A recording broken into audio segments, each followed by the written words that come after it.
마태복음 2장 1절부터 12절 말씀 교독하시겠습니다. 헤롯 왕 때에 예수께서 유대 베들레헴에서 나심에 동방으로부터 박사들이 예루살렘에 이르러 말하되 유대인의 왕으로 나신 이가 어디 계시냐? 우리가 동방에서 그의 별을 보고 그에게 경배하러 왔노라 하니 헤롯 왕과 온 예루살렘이 듣고 소동한지라. 왕이 모든 대제사장과 백성의 서기관들을 모아 그리스도가 어디서 나시느냐 물으니 이르되 유대 베들레헴이오니 이는 선지자로 이렇게 기록된 바 또 유대의 땅 베들레헴아 너는 유대 고을 중에서 가장 작지 아니하도다. 내게서 한 다스리는 자가 나와서 내 백성 이스라엘의 목자가 되리라 하였음이니라. 이에 헤롯이 가만히 박사들을 불러 별이 나타난 때를 자세히 묻고 베들레헴으로 보내며 이르되 가서 아기에 대하여 자세히 알아보고 찾거든 내게 보아하여 나도 가서 그에게 경배하게 하라. 박사들이 왕의 말을 듣고 갈새 동방에서 보던 그 별이 문득 앞서 인도하여 가다가 아기 있는 곳에 곳 위에 머물러 서 있는지라. 그들이 별을 보고 매우 크게 기뻐하더라. 집에 들어가 아기와 그의 어머니 마리아와가 함께 있는 것을 보고 엎드려 예수께 경배하고 보배합을 열어 황금과 유향과 몰약을 예물로 드리니라. 그들은 꿈에 헤롯에게로 돌아가지 말라 지시함을 받아 다른 길로 고국에 돌아가니라. 아멘. 네, 오늘은 성탄절입니다. 성탄절에 대해서 여러분들 가지고 계신 추억들 있으신가요? 성탄절 되면은 주일학교에서 연극들을 하는데 그 연극들을 보면서 같이 기뻐하고 즐거워했던 기억들이 있습니다. 거기 주인공으로 등장하는 사람들이 대부분 마리아와 요셉, 그리고 천사들, 그리고 아기 예수, 목자들, 그리고 또 등장하는 사람이 동방박사들입니다. 오늘은 동방박사들이 어떤 사람들이었을까, 누구였을까 한번 생각해 보고자 합니다. 동방박사들은 일단 박사들이죠. 영어로 보면은 wise men, 지혜자들이라고 번역할 수도 있을 것 같습니다. 그리고 원어로 보면은 mag이라고 되어 있어요. mag이가 매직, 그러니까 마법사, 마술, 이것과 관련된 단어라는 것을 알 수가 있어요. 그러니까 이 동방박사들은 하늘의 징조를 연구하며 길, 흉, 화, 복을 점치던 점성술사였을 가능성이 높습니다. 예전에 삼국지를 보면요, 제갈공명이라는 굉장히 위대한 책사가 등장하죠. 그 제갈공명이 자신이 죽기 전에 죽음을 앞두고 자신의 장군들을 불러가지고 밤에 별을 가리킵니다. 북두칠성 옆에 있는 저 장성이 나의 별인데 지금 빛을 잃고 있다. 희미해져 간다. 곧 내가 죽을 것이다. 그러니 너희들은 내 유언을 잘 듣고 유언대로 행하라. 이렇게 말하는 장면이 나와요. 그러니까 그때는 별과 자신의 운명을 결부시켜서 얘기하고 있는 거죠.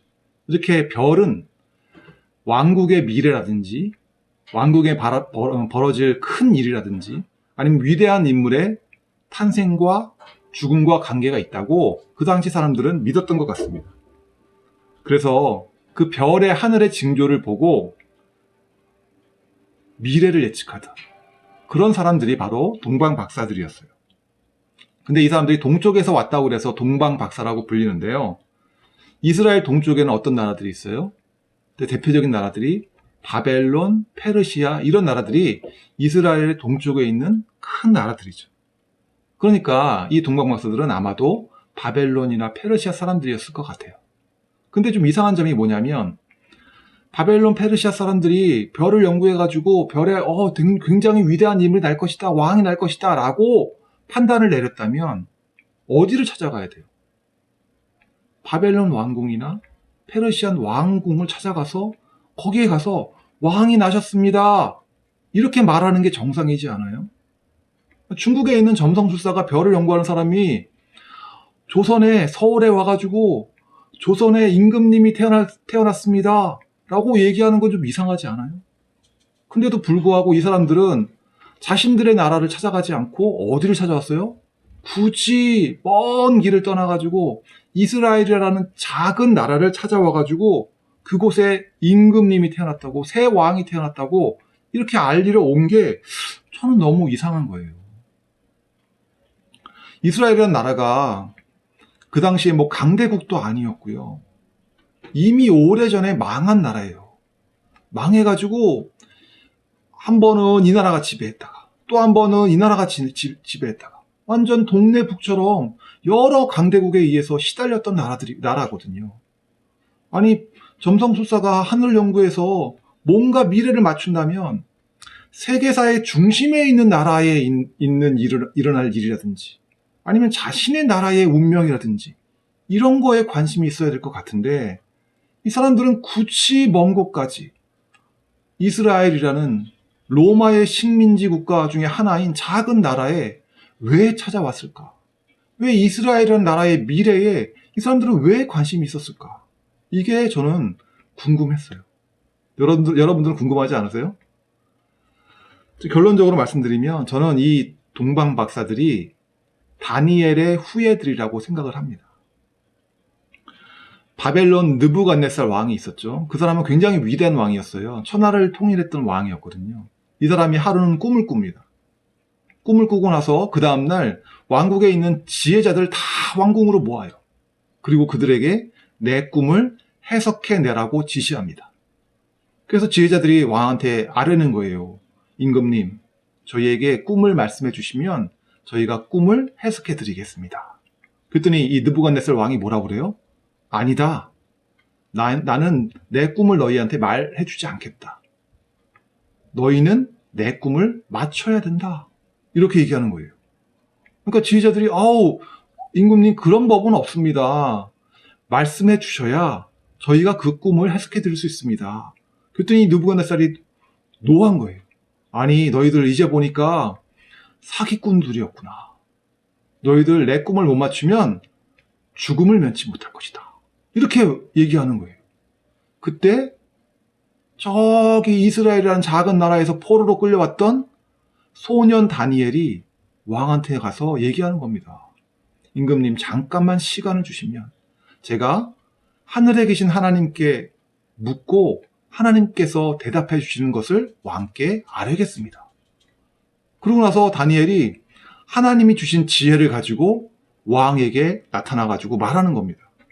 그게 다니엘서 2장 31절부터 35절까지 말씀입니다. 제가 읽어드릴게요. 다니엘서 2장 31절부터 35절. 왕이여, 왕이 한 큰 신상을 보셨나이다. 그 신상이 왕의 앞에 섰는데 크고 광채가 매우 찬란하며 그 모양이 심히 두려우니 그 우상의 머리는 순금이요, 가슴과 두 팔은 은이요, 배와 널쩍다리는 노시요, 그 종아리는 쇠요, 그 발은 얼마는 쇠요, 얼마는 진흙이었나이다. 또 왕이 보신즉 손대지 아니한 돌이 나와서 신상의 쇠와 진흙의 발을 쳐서 부서뜨리매 그때에 쇠와 진흙과 녹과 음과 금이 다 부서져 여름 타작마당에 겨같이 되어 바람에 불려 간 곳이 없었고 우상을 친 돌은 태산을 이루어 온 세계에 가득하였나이다. 이렇게 다니엘이 왕이 꾼 꿈을 왕에게 고하니까 왕이 깜짝 놀래가지고 그 자리에서 다니엘을 총리로 임명합니다. 그게 다니엘서 2장 48절입니다.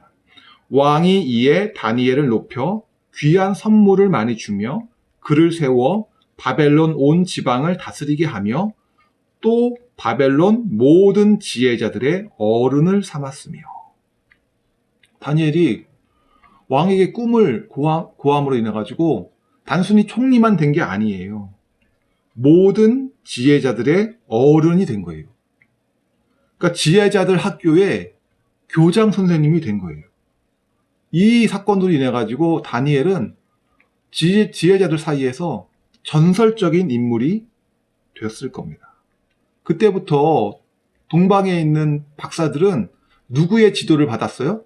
다니엘의 지도를 받아서, 다니엘의 가르침을 받아서 유대에서 가져온 성경들을 연구하기 시작했고, 성경에서 예언된 그 구원자가 언제 올지에 대해서 관심을 갖고 연구를 하기 시작했을 거예요. 그 예언들 중에서 바벨론에서 가장 유명한 예언이 뭐예요? 아까 그 바벨론 느부갓네살 왕이 꾸었던 그 꿈, 그 신상 예언이 가장 유명한 예언이죠. 앞으로 예루살렘을 다스릴 여러 왕들에 대한 예언이거든요. 금, 은, 동, 철, 그리고 철과 흙이 섞여 있는 시대에 그때에 하늘로부터 오시는 분이 계신데 그 하늘로부터 오시는 그분의 통치는 영원할 것이다. 열강들의 통치는 일시적이지만 하늘로부터 오시는 그분의 통치는 영원한 나라일 것이다. 라는 예언이 언제 성취될 것인가? 정말 성취될 것인가에 대해서 관심을 갖고 이 사람들은 연구하고 지켜봤을 거예요. 정말로 바벨론, 그 영광스러웠던 금의 나라가 페르시아에 의해서 멸망당합니다. 그리고 페르시아 이 은의 나라는 저쪽 그리스의 젊은 왕 알렉산더에 의해서 무참히 무너지고 말아요. 그리고 그리스는 어떻게 돼요? 나중에 철의 나라 로마에 의해서 또 무너져요. 그래서 지금은 로마가 다스리는 시대였거든요. 로마가 세계를 접해한 시대였어요. 500년 동안 그 예언이 점차 성취되는 것을 이 사람들은 본 거예요. 근데 이해가 안 되는 부분이 있었어요. 진흙과 철이 섞여 있는 시대에 그분이 오신다고 그랬는데 진흙과 철이 섞여 있는 시대가 이게 뭔지 모르겠는 거예요. 이게 뭘까 고민하는데 유대로부터 소식이 들렸어요. 에돔 사람 헤롯이 유대의 왕이 되었다는 소식이 들린 거예요. 아하, 이거구나. 에돔이 무슨 뜻이에요? 에돔이 바로 진흙이거든. 붉은 흙. 그러니까 에돔 사람 헤롯이 로마에서 임명한 왕이 돼서 유대 나라를 통치하는 시대. 에돔으로 상징되는 진흙과 철의 나라. 그러니까 같이 공존하는 시대가 온 거예요.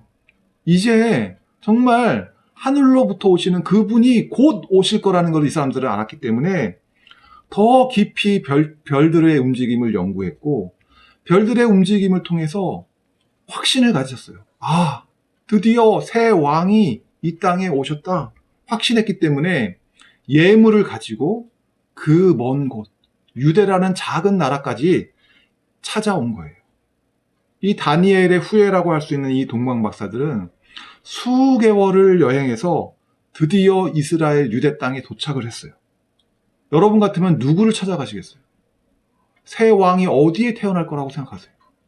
이 사람들은 왕이니까 당연히 왕궁에서 태어나겠지 이렇게 생각했기 때문에 누굴 찾아갔어요? 예루살렘에 있는 헤롯 왕을 찾아갔어요. 그리고 대뜸 묻습니다. 유대인의 왕으로 나신 이가 어디에 계십니까? 이렇게 묻자 다들 깜짝 놀라는 거예요. 유대의 땅에 임금님이 새 왕이 오셨는데 정작 유대 사람들은 전혀 모르고 있었어요. 관심도 없었고요. 전혀 모르고 있는 거예요.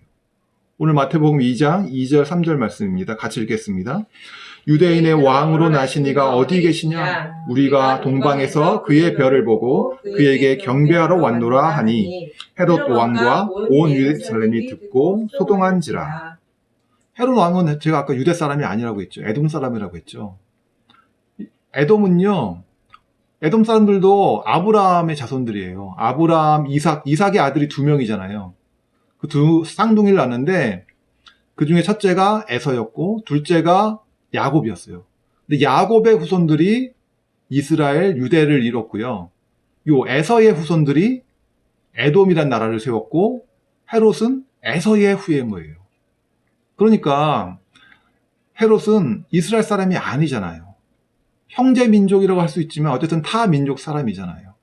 그러니까 신라 고구려 백제가 있는데 백제 사람이 신라의 왕 노릇하고 있는 거라고 생각하시면 돼요. 그러니 이스라엘 사람들이 헤롯을 왕으로 여기고 섬기고 했겠어요? 안 그랬죠. 헤롯 저 사람은 우리나라 사람도 아니야. 이렇게 생각했던 거예요. 헤롯이 아무리 공을 들여가지고 이스라엘 사람들의 마음을 환심을 살려고 노력을 했는데 이 사람들의 마음을 못 얻었어요. 그래서 헤롯은 계속적으로 컴플렉스가 있었어요. 자신이 이스라엘 사람이 아니라는 것에 대해서 컴플렉스가 있었어요. 근데 갑자기 동방 박사들이 나타나가지고 유대의 새 임금님이 태어났다고 얘기하니까 깜짝 놀라는 거죠. 기분이 좋겠어요? 안 좋겠어요? 안 좋죠. 자신을 대신할 새 왕이 태어났다는 거 아니에요. 근데도 그 기분 나쁜 걸 잠깐 멈추고 전문가들을 불렀어요. 성경의 전문가들을 불러가지고 새 왕이 태어났다는데 성경의 예언이 어떻게 되어 있냐, 어디에 태어나시냐, 그걸 물었어요. 그랬더니 성경의 전문가들이라고 할 수 있는 제사장들, 율법학자들이 모여가지고 한결같이 말합니다. 베들레헴입니다. 다윗의 고향 베들레헴에서 유대의 새 왕이 태어날 것입니다. 이렇게 얘기하는 거예요. 그들이 인용한 것은 미가서 5장 2절입니다. 미가서 5장 2절. 베들레헴 에브라다야, 너는 유대 족속 중에 작을지라도 이스라엘을 다스릴 자가 내게서 내게로 나올 것이다. 그의 근본은 상고에 영원에 있느니라. 그러니까 유대의 왕은 베들레헴에서 태어날 것입니다.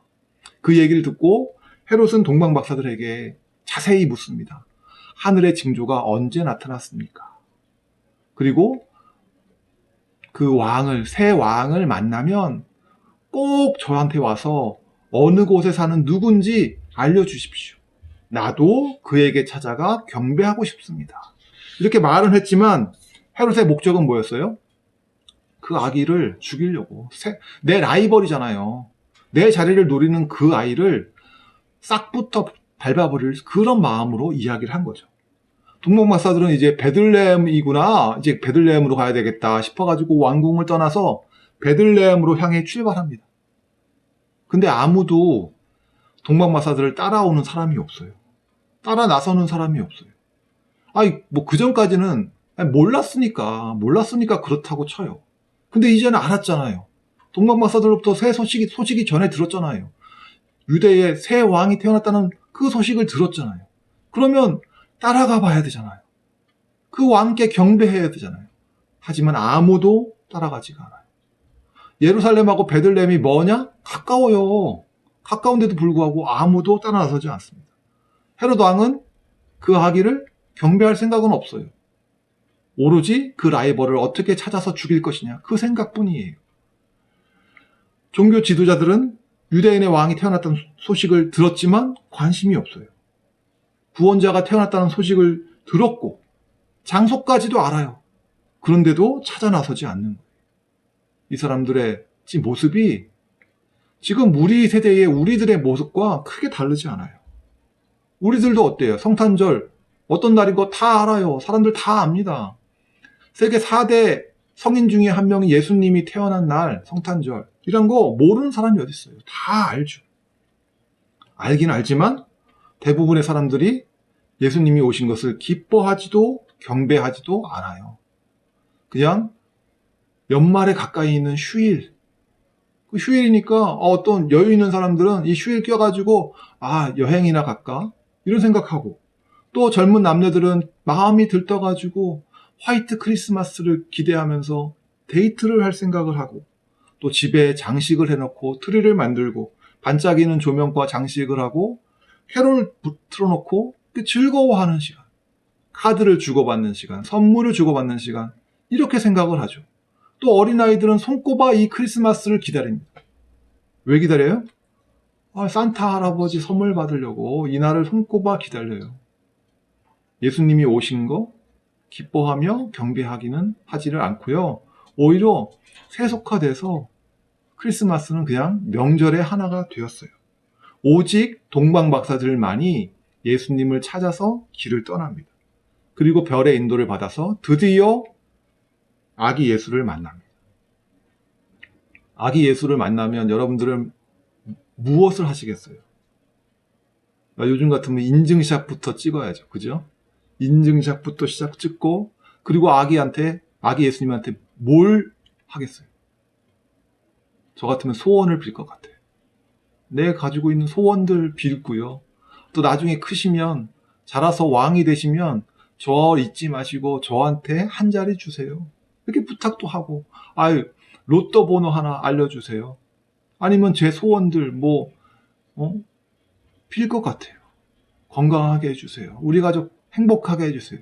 이렇게 내 소원들을 빌 것 같아요. 근데 동방 박사들은 어떻게 했어요? 2장 11절, 마태복음 2장 11절 같이 읽겠습니다. 집에 들어가 아기와 그의 어머니 마리아가 함께 있는 것을 보고 엎드려 아기께 경배하고 보배합을 열어 황금과 유향과 몰약을 예물로 드리니라. 동방박사들은 자신들이 준비해온 예물을 아기 예수께 드립니다. 황금과 유향과 몰약, 모두 비싸고 귀한 것들이에요. 하지만 그들은 전혀 아까워하지 않고요, 아기 예수께 드려요.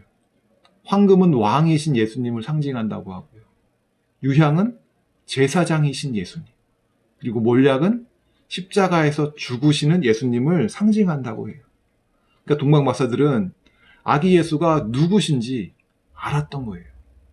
예수 그리스도, 우리를 구원할 구원자, 하늘에서 오신 우리의 왕, 하늘에서부터 이 땅에 오신 구원자라는 것을 알고 자신들이 준비한 그 귀한 예물을 드리며 기뻐하며 경배합니다.